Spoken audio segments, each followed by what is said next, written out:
everyone. Welcome to another episode of Disaster Empire Quick Views. This is the podcast where we talk to innovators and thought leaders in resilience. And I am thrilled to bring you another panel on resilience and leaders in business. And so really happy to have an all-star panel here with me, and that is Katie Belfi, Meredith Wilson, and Erika Andresen.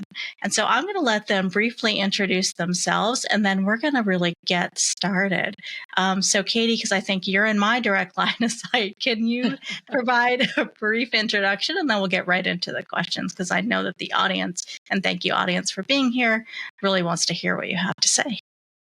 Absolutely. And thank you for having me. And because I'm a repeat guest, I'm going to keep this very short.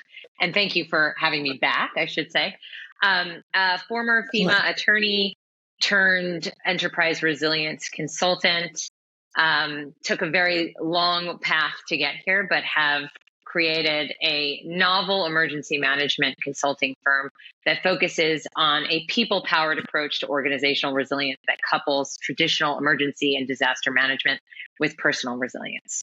Excellent. So, Erika, do you want to go next? Glad to have you Sure. back.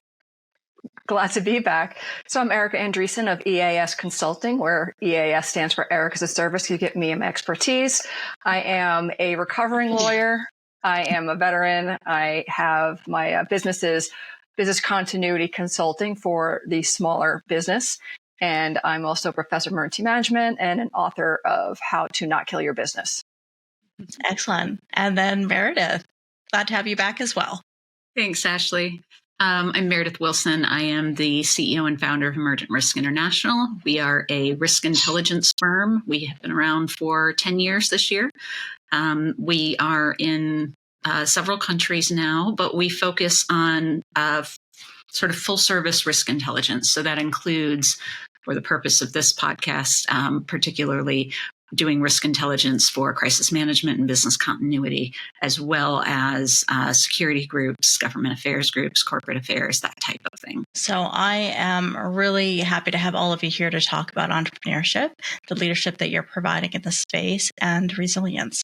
And so we're going to start off with a question that I ask all of my guests. And because all of you are repeat guests, I'd love to hear if your thoughts on resilience have changed at all and evolved since the last time that we've spoken. So I'm going to start with you, Katie, on this. And what does resilience mean to you? Yes. And I went back and had a listen just to make sure. And I'm doubling down on what I said the last time we spoke. And that was, I really define resilience by what it's not, because this day and age, there's so much abuse and misuse of this word.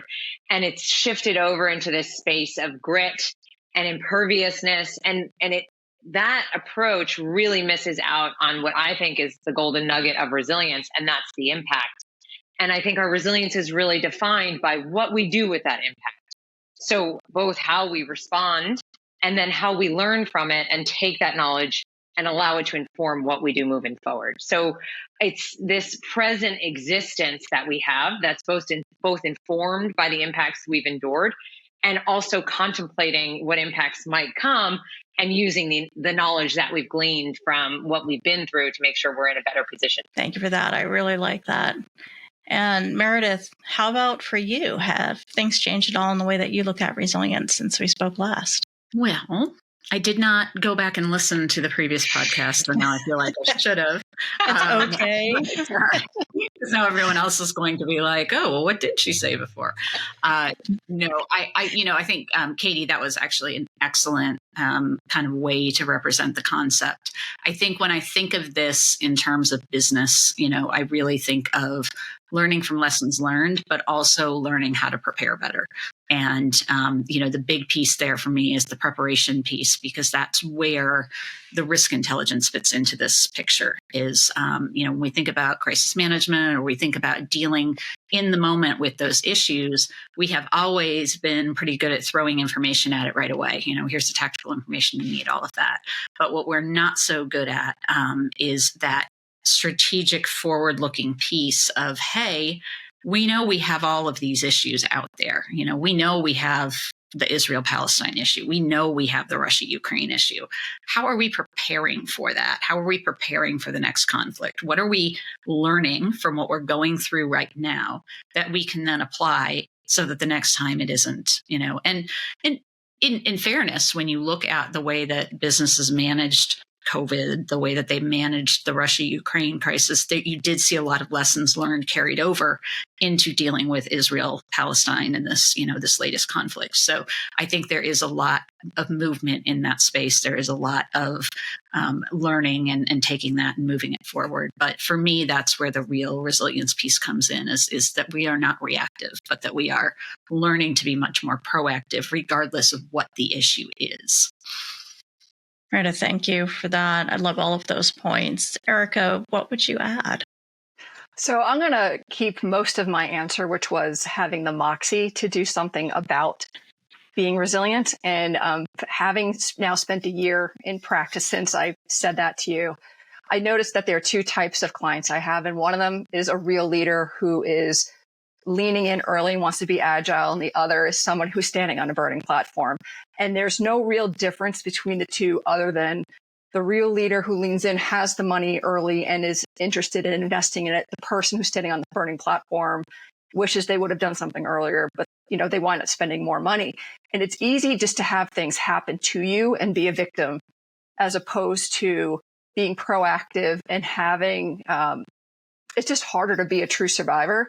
And that's where the moxie aspect comes in. It's like, I'm going to do this regardless what point. Neither of them is a better leader than the other. It's just, they're just caught in two different situations. But having the moxie in either situation to take the steps to make yourself more resilient for next time is where I find resilience. Well, let's bring that into the role that all of you have now, which is being an entrepreneur and being a woman business owner. And so with that, I wanted to start off with you, Meredith. And can you talk to us about how you navigated the initial challenges of building your business? And are there any critical lessons that you feel that you learned that help you to be more resilient today? Dozens, hundreds. Every day. One of my favorite things about being an entrepreneur is that every single day is different. And every single day comes with a new challenge. And it's honestly, I would have thought in my, first 2 years, I would have learned most of those, but it absolutely is not the case, because as your business grows, right, so do all of the potential problems.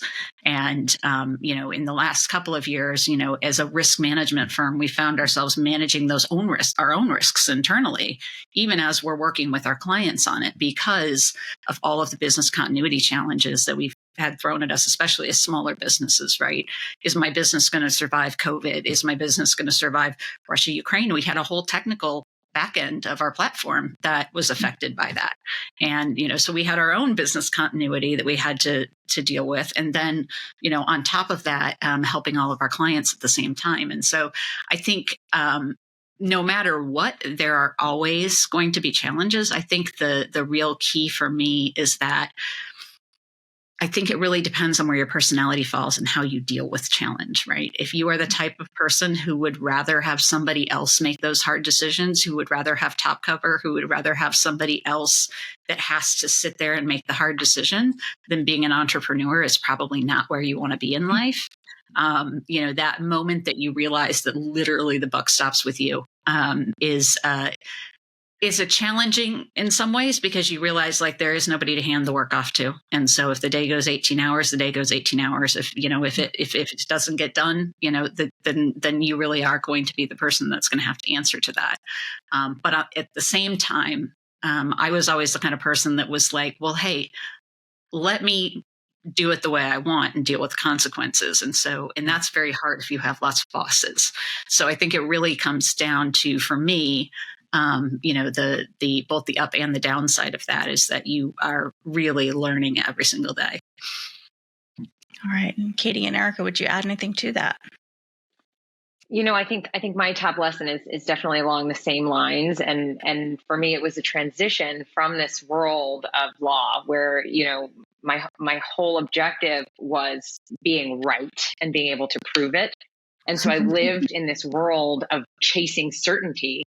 And then becoming an entrepreneur, I needed to completely rewrite the script and lean so much further into curiosity and sort of not worry about certainty, because I found that it was, sure, my ability was important to get myself started, but agility was the absolute most essential ingredient to keep me going. And it allowed me to stay in this place of really experimenting and responding to need instead of just driving forward with the thing in my brain that I decided was the right thing to do. And so I think till this day, this is something that I teach. I teach to my individual clients. I teach it to my consulting clients. I teach it to myself daily. But just really embracing the power of agility and allowing yourself to sort of be a beginner over and over and over again. And I think for me, it would just be the coming to Jesus moment about it doesn't matter what I want to do. It's what the market wants from me. And, I really wanted to help mom and pops, but mom and pops are not interested in any type of business continuities, which is kind of one of the reasons I wrote my book, to get it to them. Like, they have something, but it doesn't matter what you want. It's what the market really wants. And figuring that out and not being upset and not holding on so strongly to like, but this is what I really want to do. It's like, okay, you have good things that can just step it up a level. You'll be fine. Yeah, it's such an important point to be able to pivot like that and really think about your marketplace, right? I think that's an amazing place to be in, to be that agile, definitely, and flexible. It's also a lot of fun, especially when you get to the point where you start to see, oh, we could do that too. And there's nobody to say no, right? And then you really and then you're really just testing the market, right? And you get to do that. Whereas when you are in a company, that's harder because there are people to do that in your company, right? That's not really your role. But when your business becomes the core of your company, rather than being a function of, as we always say, a side function, right? Or a support function. But when it's actually the core of what you do, you get to test the market. You get to play with, play with new concepts all the time. And it's kind of the fun part. And that's a great aspect. I can imagine one of the challenges or one of the areas you have to navigate, especially as you're ramping up your business, is at least your everything in the beginning, right? Your sales, right? You're trying to do the work that you set out to do, but you're also accounting, administration, etc. So I imagine that having a strong support network is very important as you're growing your business. And I'm assuming it's also important to have that as you continue to grow and maintain it. Katie, can you start off with that aspect and what that's been like for you? And what's your entrepreneurial journey been like in that space, and who have been the most helpful people to you? Yeah, I mean, I grew up as an athlete, so the sort of importance of a team has never been lost on me. And that was really one of the biggest struggles for me going out on my own, was this like lone wolf mentality and constantly feeling like I miss my team. I need a team. And so for me, I really like my athletic teams imprinted on me what a team is. It's not just colleagues or teammates that are doing the same thing, but it's the levels. You have the coaches that are leading the team. You have the people around you that might be in the same league that are doing the same thing.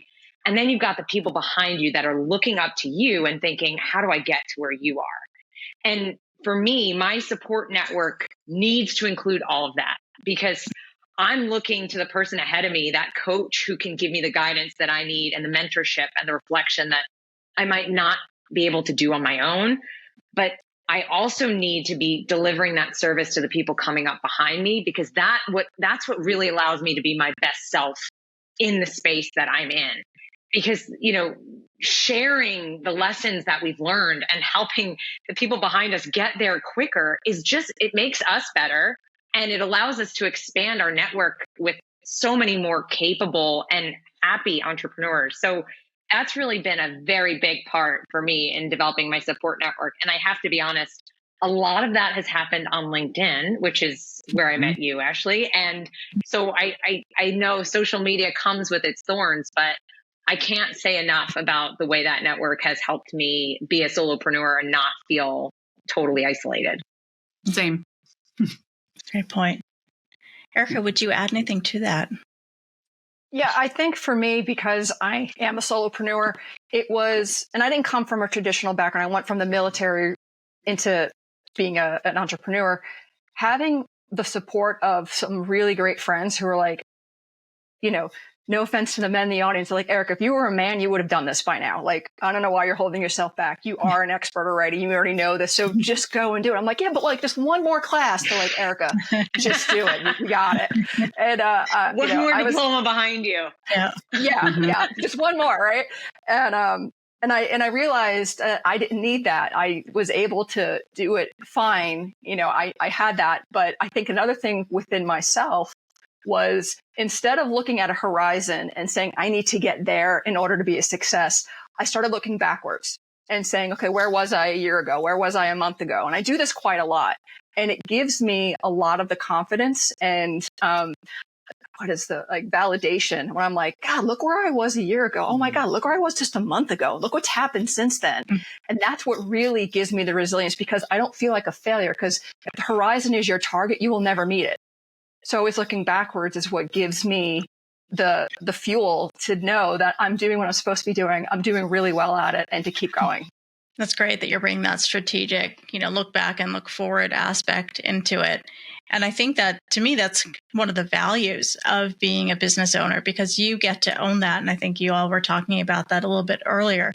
You get to set the direction of your ship, so to speak. When you work for another company and you're an employee, you can't do that, but it comes with its own challenges as well. So could you guys speak to maybe any failures or challenges that you faced in your career with your business, and how you overcame that, and if it's applicable, adding on how that helped you to be stronger and more successful? And Erika, I'm going to kick that back to you just to start the conversation off. I don't see any of these things that I've done as failures. They've all just been learning lessons for me. And, like I mentioned, there's like tiny little pivots it's okay just being open to that. And I'm still too new, I think, to have massive faceplant failure. I hope I'll never have one. So I don't think I have the best answer for this one right now, just because I just have that, not say pie in the sky, but I'm like, okay, well, I'm evolving. Everybody's evolving. The world evolves. We're humans. We're supposed to evolve. So all of them have been lessons, and not necessarily failures or mistakes. It's like, okay. Mm-hmm. That's great to be able to roll with the ups and downs that I imagine that do come. So Meredith and Katie, any other perspectives from you? Oh, yeah. Well, to Erika's point, I think, I take a very sort of Eastern approach to this, in that, there is no kind of real good or bad when it comes to building a business, life in general, right? Because every setback that you have, you learn so much from, and you learn far less from being successful all the time. Let's be honest, and you see this kind of fragility sometimes in the kids that, as they were growing up, were always kind of pushed to be the very best they could be. And then the first time they have a failure, they don't know what to do. And the opposite is true when you are running a business on your own, because you're going to have setbacks every day. You're going to learn that there was some tax that you were supposed to pay that's going to cost you a whole bunch of money because you didn't know about it at the time. You're going to learn all kinds of things that, over time simply make you stronger. Have I had a few of those? Oh, absolutely. Some of them in my career before I started my business, some of them after. As the company gets bigger, the only difference is that the cost of errors gets more expensive. And, that's the one big downside, is that, when you have 70 odd employees, or however many employees you have, each one of those employees could potentially create, a bigger issue. So you start to get a lot smarter about, how do we look at these things, and how do we make sure that we're actually, all aligned on what our business is supposed to be doing in this state, in this country, and all of that kind of stuff. But you also, in that same process, you learn how businesses become these behemoths, right? How they become these layered organizations where people can't get things done because there's too many layers of bureaucracy. And so for me right now, the current lesson is really around, how do we remain that agile organization without adding too many layers, but still have enough of the risk management to make sure that we're not going to engineer ourselves into, into a place we don't want to be. So there's always lessons, but I have always considered myself the school of hard knocks kind of girl. So that's how I learn, and I'm always better for it. Seems like that's a theme across the panel. Oh, yeah. Katie, would you add anything to that? I mean, I wouldn't expect anything less from a panel of women emergency managers. Like, this is, of course, this is the answer that we all have. And I think it's that mindset that, it fuels success, especially in this industry where failure is part of the job. I mean, if you're not failing, you're not doing your job in this industry. And, I think for me, one of those like face plant failures happened right during COVID. As soon as COVID happened, I was working with clients, and then all of a sudden we had this rapid shift in the work that we had to do, and the pace quickened and the stakes were higher and everyone was exhausted. And that was when I realized like the work that I was creating for my clients and the things I was trying to get them to execute weren't working because their people were maxed out. And so we didn't have the resources, the human resources, to achieve what we set out to do, what the work was intended to do. And so, on its face, literally, it was a face plant for me. I felt like, oh my God, I've just, I've totally screwed this up. But it was the thing that took the personal resilience piece of my business and turned it from a collateral thing I was thinking about, like, hey, maybe this is necessary, and pushed it right into front stage and said, this is an absolute non-negotiable. If you want to talk to me about enterprise resilience and you don't want to talk about your people, I'm not your person. And so that was really, talk about a failure that changed the game for me. I couldn't think of a bigger one. Thank you for sharing that. I really appreciate it. And it's sometimes hard for us to talk about our vulnerabilities. I think especially as women, because of experiences that we've had in the workplace or in the business landscape. But, we've all brought up adaptability. And Meredith, I think, your business is all about assessing risk and trying to understand what's coming ahead. And so with that, what are the strategies that you've employed, to really keep that adaptability? And, I'm hearing lots of themes. Either an event happened right in our work, in our field, and that happens all the time, and you've had to pivot. Or Meredith, you're talking about scaling up your business and adding more employees, and there's a lot of benefit to that, but some challenges too. And Erika, just being out there, right, and figuring out, what is my business? What is the marketplace looking for? So I'd love for all of you to jump in and talk about, what has that been like for you? That's been a theme in what you've shared so far, but how do you navigate those constant shifts for yourself and keep resilient? To be fully honest, that, I'm very transparent with my people, and I'm very transparent even publicly about not being perfect. Because my business was started because I was laid off of a job.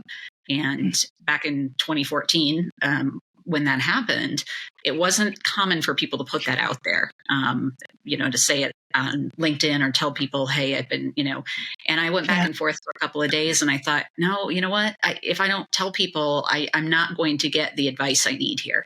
And I was really struggling. It was a job I'd been recruited for. I was very, I very, very, professionally minded, and I, thought my career was just going up and up, and then suddenly you get the rug pulled out from under you. Well, it turns out most people have had that happen once or twice in their career. But when you don't talk about it, you don't know, right? And, for me, it forced me to take stock of everything. It forced me to sit there and go, all right, I know that this wasn't a performance-based layoff per se. However, they have a choice in who they keep and who they don't. And so, when I sit there and sat there and thought about it then, and having not been an employer, now I look at it a little bit differently, but, what could I have done differently? And there's always something, right? There's always something that you can improve upon. There's always something that you can learn from that. But I learned a few things. And one of the things I learned is that I probably wasn't cut out to be in that environment forever. And that, the thing that I've always looked at as a weakness, or, have heard about as a weakness, which is my assertiveness as a female, or, my opinionated self, as everybody on the call is laughing, right?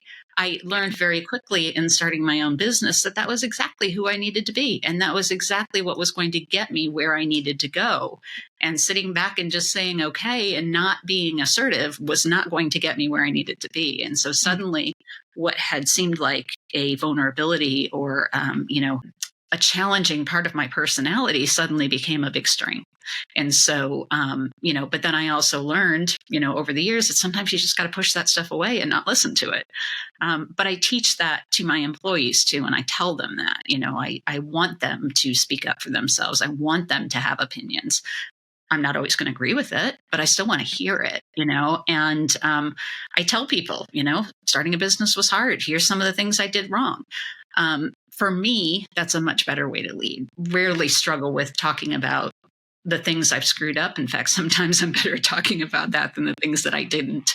But it is a question, and sometimes it's an open question, because as the company gets bigger and people know me less, it creates a certain vulnerability where people might draw the wrong conclusions about somebody talking about things that they screwed up. And so, it's always, in my mind, there's always a question of how much information is too much.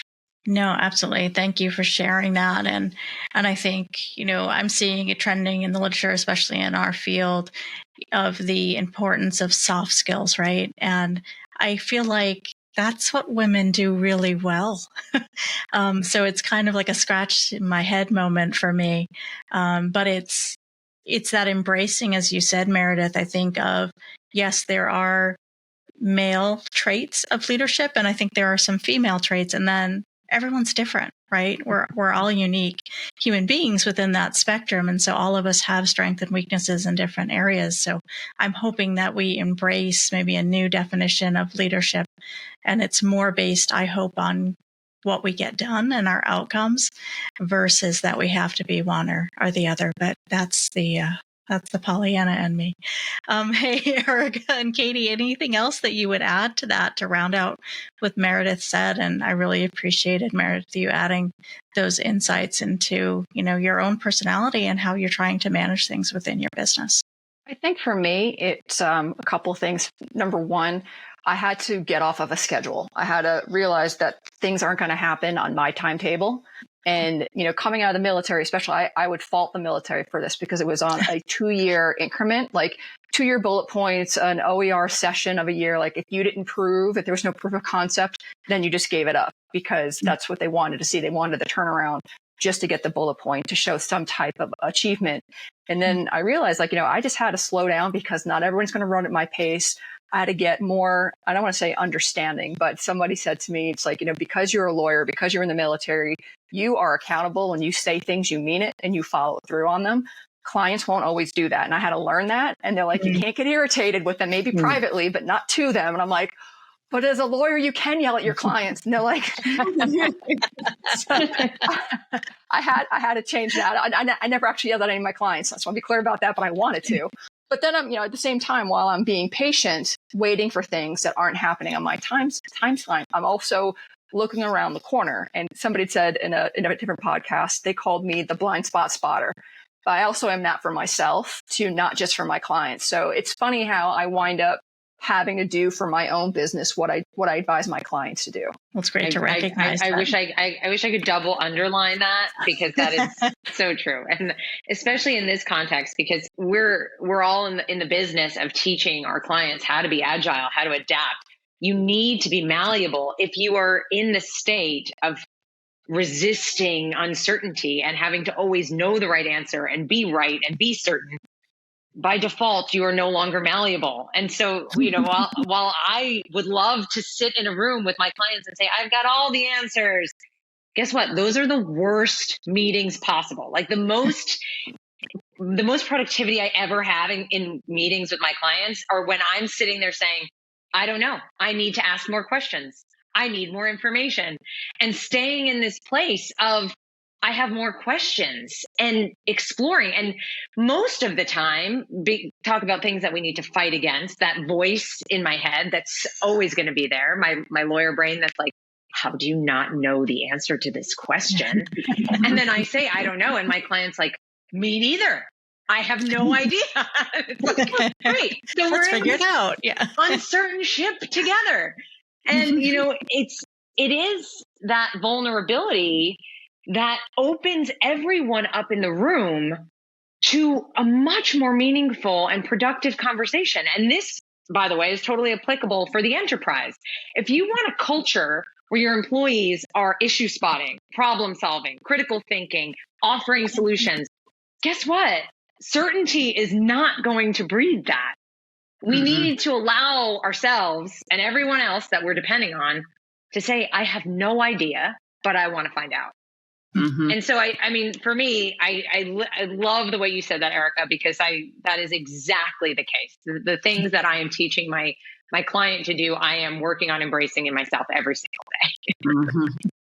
Thank you for rounding that out. And there were great points that all of you were bringing out in your answers. And so I really appreciate getting all of your perspectives. Well, hey, the last question that I have for you today is really, as successful women entrepreneurs, you're really role models in our industry, because there aren't a lot of women out there, and I hate to use that phrase, who are really trailblazing. There definitely are more than there used to be, both as we were talking about in CEO and leadership positions, but also in owning your own businesses. So I really thank all of you for being here and providing your perspective.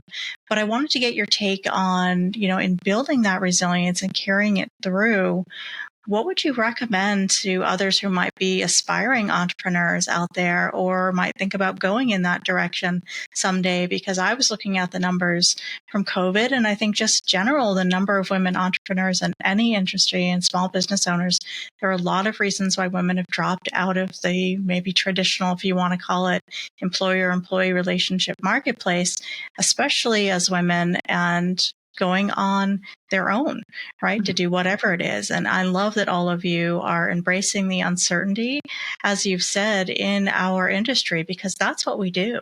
Whether it's trying to identify risks that could potentially harm or have a good likelihood of harming an organization from a threat perspective, or something bad has happened, right? And the worst has happened, regardless of your best efforts to prepare and understand the risk.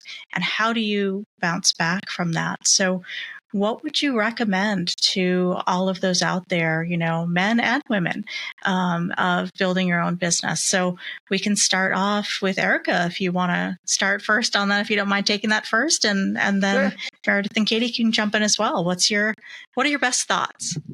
So I think the best advice I have for anybody who wants to change their career, go into entrepreneurship or anything like that is, don't do what makes sense. And what I mean by that is, don't do what makes sense to the rest of the world. So I was a corporate lawyer first, and then I decided to take a $70,000 pay cut to join the military because that aligned better with me at that time. And then I was in the military and I put in my paperwork to get out in January 2020, not knowing a pandemic was coming. And I was leaving unemployed, and I could have pulled my paperwork back and stayed in, but I didn't. That would have made sense to most people. And then, then I find that I now have I'm doing what I want to do. And at the same time of the not making sense, if you look at the success I've had just in the 2 years, just over 2 years of being incorporated, never mind, I didn't do a whole lot the first year because I was afraid. I was like, I incorporated. Oh my God, what am I going to do now? Kind of thing. And, I should have done other things. I should have left from another company and gone with reputation. I should have, but don't should on yourself. Just do what feels right to you. Because, I didn't keep on changing my mind about what I wanted to be when I grew up. I just kept evolving into the person I was meant to be. And I think this experience of being a lawyer, having emergency management experience in the military, responding to actual disasters, being deployed, and then doing this now, I think this makes me a wonderful oleo of things that make me a great business continuity advisor. So just don't do what makes sense to anybody other than you. Yeah. I love that advice. Very true. It's so important. At the end of the day, you can't follow what anyone else, right, tells you to do. You have to follow what you're telling yourself to do, your heart, if you will. Well, I think to Erika's point, sorry, just I think to her point about, she's talking about taking a pay cut. I think, I do encounter a lot of people who are sort of taken with the quote unquote glamour of the startup life, but are really unwilling to take the risk that comes with it. And that is, it took me years to get myself back up to the pay that I was making when I left my last job. You have to love the work. You have to really enjoy what you do. And you have to know that there are going to be likely some big financial sacrifices on the front end. And that you also can't oftentimes squeeze it into a 40-hour week. And, there will be times, yes, where you can say, hey, I'm going to go on vacation and I don't have to ask anybody if I can take vacation time. But at the same time, you don't get those complete clean breaks anymore, because there really isn't. I mean, it's taken years where I could go and walk away for 3 or 4 days and not have to check my email. So you have to be realistic about what it entails. And it really has to be something that you love to do, because life is too short to spend this much time doing something you don't like. But it really, if you are, there's a reason why so many women are leaving the workforce and starting their own thing. And a lot of it does come down to being able to create your own opportunity rather than having to rely on someone else to make that decision for you. And I think women maybe are a little bit more savvy when it comes to that. And they're also a little bit more willing to take that risk than perhaps some of our male counterparts. Great point. Ditto on both of those fronts. I was going to, and my 2 points were basically the same. Number one, don't expect it to be easy. Meredith basically just summed that up and put a bow on it. And the other one is, don't let anybody push you into a box. When I was starting my business, there was so much noise around, like, define your ideal client, pick your niche. What's your messaging? You don't have to do one thing. You don't have to serve one client. You don't have to be in one industry. As a matter of fact, you'll probably discover the greatest purpose and the most meaning in what you do when you do something completely outside of anything you've ever touched before. I did the same thing. I came from law and emergency management, and my go-to when I started my business was, okay, how do I deliver this to lawyers and law firms and emergency managers? And that's not always my ideal client by any stretch of the imagination. So, you define your shape, whether it's a square, a circle, a triangle, whatever it is, but don't allow anybody else to define it for you, and expect that this is a marathon, not a sprint. And so you've got to have a damn good why. And it's got to be a part of you in such a way that when you get kicked in the face 15 times in a week, you're still ready to get up the next morning and say, yes, psyched about doing this again. Thank you for that. Any final thoughts before we close out today? And I want to thank all of you for your engagement and really sharing your experience. It is so meaningful, and hopefully the audience has enjoyed the conversation as much as I have. Any final thoughts from all of you? I just want to say thank you. I really appreciate being able to get in a virtual room with other women doing incredible things in this industry. And Ashley, the work that you've been doing to lift up voices in this industry and connect people and really get such important messages out there. I just want to say thanks. Same. Thanks. You're welcome.